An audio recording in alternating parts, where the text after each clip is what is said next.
ಒಂದು ಕಡೆ ಚನ್ನಪಟ್ಟಣ ಫಲಿತಾಂಶದ ಬಗ್ಗೆ ಸಿಪಿ ಯೋಗೇಶ್ವರ್ ಅವರ ಮಾತುಗಳನ್ನ ನೋಡಿದ್ವಿ. ಇನ್ನು ಮತ್ತೊಂದು ಕಡೆ ಎನ್ಡಿಎ ಅಭ್ಯರ್ಥಿ ನಿಖಿಲ್ ಅವರು ಕೂಡ ಚನ್ನಪಟ್ಟಣ ರಿಸಲ್ಟ್ ಬಗ್ಗೆ ಮಾರ್ಮಿಕವಾಗಿ ಮಾತನಾಡಿದ್ದಾರೆ. ನನ್ನ ಹಣೆ ಬರಹ ಆ ದೇವರು ಮತ್ತು ಮತದಾರ ಬರೆದಿದ್ದಾನೆ. 23ಕ್ಕೆ ನನ್ನ ಪರ ಆಶೀರ್ವಾದ ಬರುತ್ತೆ ಅಂತ ನಾನು ನಂಬಿಕೆಯನ್ನ ಇಟ್ಕೊಂಡಿದ್ದೇನೆ. ಎರಡೂ ಪಕ್ಷದ ಕಾರ್ಯಕರ್ತರ ಕೆಲಸಕ್ಕೆ ಫಲ ಸಿಗುವ ವಿಶ್ವಾಸ ನನಗಿದೆ ಎಂದಿದ್ದಾರೆ ನಿಖಿಲ್. ಚನ್ನಪಟ್ಟಣದಲ್ಲಿ ಟಿವಿ9 ಜೊತೆಗೆ ನಿಖಿಲ್ ಕುಮಾರಸ್ವಾಮಿ ಅವರು ಮಾತನಾಡಿದ್ದಾರೆ. ಚನ್ನಪಟ್ಟಣದ ಎನ್ಡಿಎ ಅಭ್ಯರ್ಥಿ ನಿಖಿಲ್ 3ನೇ ಬಾರಿಗೆ ಚುನಾವಣಾ ಕಣಕ್ಕಿಳಿದಿದ್ದಾರೆ. ನನ್ನ ಹಣೆ ಬರ ಬರೀಲಿಕ್ಕೆ ಪ್ರಜಾಪ್ರಭುತ್ವದ ವ್ಯವಸ್ಥೆಯಲ್ಲಿ ಅವಕಾಶ ಇರತಕ್ಕಂಥದ್ದು ಚನ್ನಪಟ್ಟಣ ತಾಲೂಕಿನ ಮತದಾರರಿಗೆ ಮಾತ್ರ. ಹಾಗಾಗಿ ನನ್ನ ಗೆಲುವಿನ ಅಂತರ ಏನಿದೆ ಅಂತಕ್ಕಂಥ ತಮ್ಮ ಪ್ರಶ್ನೆಗೆ ಕ್ಷೇತ್ರದ ಮತದಾರ ಪ್ರಭುಗಳು ನಿನ್ನೆ ದಿನ ಮತಗಟ್ಟೆಗಳಲ್ಲಿ ನನ್ನ ಪರವಾಗಿ ಮತವನ್ನು ಚಲಾವಣೆ ಮಾಡಿದ್ದಾರೆ ಅಂತಕ್ಕಂಥ ಆತ್ಮವಿಶ್ವಾಸ ಒಂದು ನನ್ನಲ್ಲಿ ಇದೆ ಹೊರತುಪಡಿಸಿ ಆ ಅಂತರ ಏನಿದೆ ಅಂತಕ್ಕಂಥದ್ದು 23ನೇ ತಾರೀಕು ನಮ್ಮೆಲ್ಲರಿಗೂ ತೆರೆದ ಪುಸ್ತಕದ ರೀತಿ ಎಲ್ಲ ಕಾಣುತ್ತೆ. ಈ ಕುರಿತು ಮತ್ತಷ್ಟು ಮಾಹಿತಿಯನ್ನ ಕೊಡ್ತಾರೆ ನಮ್ಮ ಪ್ರತಿನಿಧಿ ಸೈಯದ್. ನೇರ ಸಂಪರ್ಕದಲ್ಲಿದ್ದಾರೆ.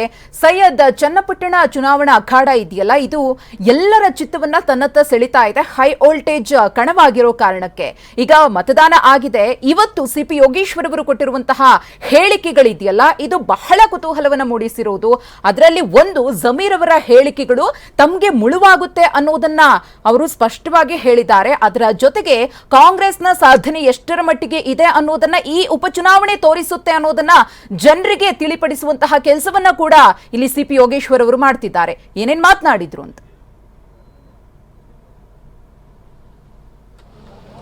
ಖಂಡಿತವಾಗ್ಲೂ ಮಧುಶ್ರೀ, ಕನ್ನಡದಲ್ಲಿ ಒಂದು ಗಾದೆ ಮಾತಿದೆ, ಮಾತು ಆಡಿದ್ರೆ ಹೋಯ್ತು, ಮುತ್ತು ಹೊಡೆದ್ರೆ ಹೋಯ್ತು ಅಂತ. ಈಗಾಗಲೇ ಫಲಿತಾಂಶಕ್ಕೆ ಜನ ಕಾಯ್ತಾ ಇದ್ದಾರೆ, ಮತದಾನ ಕೂಡ ಈಗಾಗಲೇ ಆಗೋಗಿದೆ. ಆದರೆ ಇಬ್ಬರು ನಾಯಕರುಗಳು ಕೂಡ ಈಗ ಫಲಿತಾಂಶ ಬಂದ ನಂತರ ಯಾವ ರೀತಿಯ ಮಾನಸಿಕತೆ ಇರಬೇಕು ಅದಕ್ಕೆ ರೆಡಿ ಆಗ್ತಾ ಇರುವಂಥದ್ದು. ಈಗಾಗಲೇ ಸಿಪಿ ಯೋಗೇಶ್ವರ್ ಏನಿದ್ದಾರೆ ತಮ್ಮ ಸ್ವಗೃಹದಲ್ಲಿ ಮಾಧ್ಯಮ ಸುದ್ದಿಗೋಷ್ಠಿಯನ್ನು ನಡೆಸಿ ಅವ್ರು ಮಾತಾಡಿದ ಭರದಲ್ಲಿ ಪ್ರತಿಯೊಂದನ್ನು ಕೂಡ ಹೇಳಿರುವುದೇನಂತಂದ್ರೆ ವಿತ್ ಕಾನ್ಫಿಡೆಂಟ್ ಆಗಿ ಈ ಬಾರಿ ಕೆಲವೊಂದಿಷ್ಟು ಮಾತುಗಳೇನಿದ್ದಾವೆ ಕಾಂಗ್ರೆಸ್ನಿಂದ ಹೇಳಿರುವಂಥದ್ದು, ಪ್ರಮುಖವಾಗಿ ಜಮೀರ್ ಅಹಮದ್ ಖಾನ್ ಅವರು ದೇವೇಗೌಡರ ಬಗ್ಗೆ ಹೇಳಿರುವಂಥ ಹೇಳಿಕೆ ಏನಿದೆ ಅದು ಸಮುದಾಯದಲ್ಲಿ ಭಾಳಷ್ಟು ದೊಡ್ಡ ಮಟ್ಟದ ಒಂದು ಸಂಚಲನವನ್ನು, ಆಕ್ರೋಶವನ್ನು ಈಡು ಮಾಡಿದೆ. ಹಾಗಾಗಿ ಒಕ್ಕಲಿಗರು ಏನು ಬರಬೇಕಾಗಿತ್ತು ಮತಗಳು ಅವೆಲ್ಲವೂ ಕೂಡ ಸ್ವಲ್ಪ ಡೈವರ್ಟ್ ಆಗಿದೆ ಅಂತ ಅನಿಸುತ್ತೆ ಅನ್ನುವಂಥದ್ದನ್ನು ಈಗ ಅವರು ಪಾಯಿಂಟ್ ಔಟ್ ಮಾಡಿ ಹೇಳ್ತಾ ಇರುವಂಥದ್ದು. ಅದರ ಅಂದ ಮಾತ್ರಕ್ಕೆ ನನಗೇನು ಕಾನ್ಫಿಡೆಂಟ್ ಹೋಗಿದೆ ಅಂತಲ್ಲ, ಆದರೆ ಕೆಲವೊಂದಿಷ್ಟು ಕಡೆಗಳಲ್ಲಿ ಕೆಲವು ಹೇಳಿಕೆಗಳು ಘಾಸಿಯಾಗಿದ್ದಾವೆ ಅನ್ನುವಂಥ ಮಾತನ್ನು ಹೇಳ್ತಿರುವಂಥದ್ದು. ಮತ್ತು ತಮ್ಮ ಸೋಲಾಗಲಿ ಅಥವಾ ಗೆಲುವಾಗಲಿ ಇವೆರಡನ್ನೂ ಕೂಡ ಸರ್ಕಾರದ ಹೆಗಲ ಮೇಲೆ ಹಾಕ್ತಾ ಇದ್ದಾರೆ. ಒಂದು ವೇಳೆ ಏನಾದರೂ ನಾನು ಸೋತ್ರೆ ಅದು ಕಾಂಗ್ರೆಸ್ಸಿನ ಯೋಜನೆಗಳೇನಿದ್ದಾವೆ ಅದು 5 ಗ್ಯಾರಂಟಿಗಳಾಗಿರ್ಬೋದು ಮತ್ತು ಇಡೀ ಸರ್ಕಾರ ಬಂದೇನು ಪ್ರಚಾರ ಮಾಡಿತ್ತು ಅದು ಫೇಲ್ ಆಗಿದೆ ಅಂತ ಅರ್ಥ. ಒಂದು ವೇಳೆ ಏನಾದರೂ ನಾನು ಗೆದ್ದರೆ